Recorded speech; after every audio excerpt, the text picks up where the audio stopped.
Chapter 2. Breath is Life. Life is absolutely dependent upon the act of breathing. Breath is life. Differ as they may upon details of theory and terminology, the Oriental and the Occidental agree upon these fundamental principles. To breathe is to live, and without breath there is no life. Not only are the higher animals dependent upon breath for life and health, but even the lower forms of animal life must breathe to live. And plant life is likewise dependent upon the air for continued existence. The infant draws in a long, deep breath, retains it for a moment to extract from it its life-giving properties, and then exhales it in a long wail, and lo, its life upon earth has begun. The old man gives a faint gasp, ceases to breathe, and life is over. From the first faint breath to the infant, to the last gasp of the dying man, it is one long story of continued breathing. Life is but a series of breath. Breathing may be considered the most important of all of the functions of the body, for indeed all the other functions depend upon it. Man may exist some time without eating, a shorter time without drinking, but without breathing his existence may be measured by a few minutes. And not only is man dependent upon breath for life, but he is largely dependent upon correct habits of breathing for continued vitality and freedom from disease. An intelligent control of our breathing power will lengthen our days upon the earth by giving us increased vitality and powers of resistance, and on the other hand, unintelligent and careless breathing will tend to shorten our days by decreasing our vitality and laying us open to disease. Man in his normal state had no need of instruction in breathing. Like the lower animal in the child, he breathed naturally and properly, as nature intended him to do. But civilization has changed him in this and other respects. He has contracted improper methods and attitudes of walking, standing, and sitting, which have robbed him of his birthright of natural and correct breathing. He has paid a high price of civilization.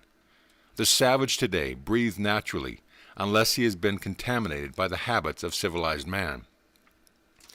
The percentage of civilized men who breathe correctly is quite small, and the result is shown in contracted chests and stooping shoulders, and the terrible increase in diseases of the respiratory organs, including the dreaded monster consumption, the white scourge.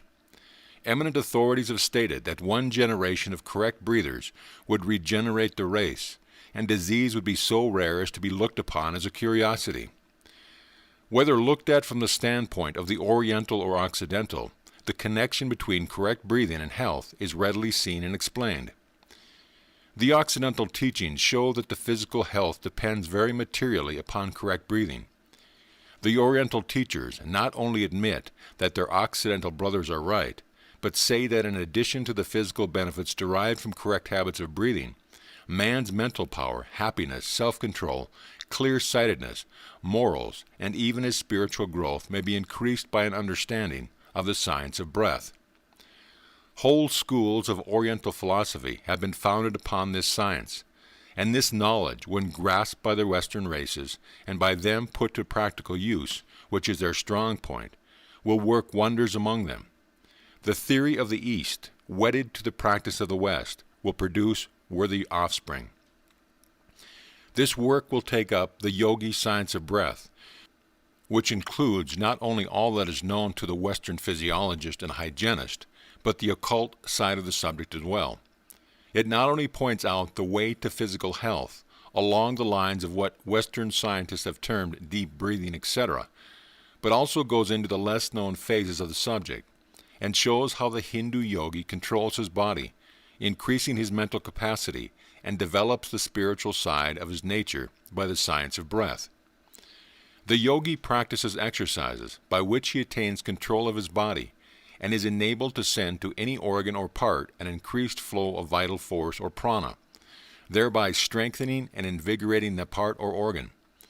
He knows all that his Western scientific brother knows about the physiological effects of correct breathing, but he also knows that the air contains more than oxygen and hydrogen and nitrogen, and that something more is accomplished than the mere oxygenating of the blood.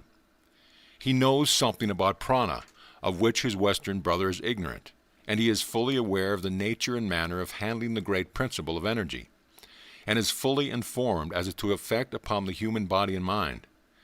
He knows that by rhythmical breathing, one may bring himself into harmonious vibration with nature, and aid in the unfoldment of his latent powers.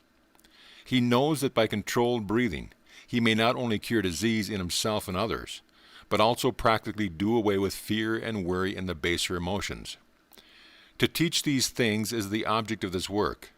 We will give in a few chapters concise explanation and instructions, which might be extended into volumes.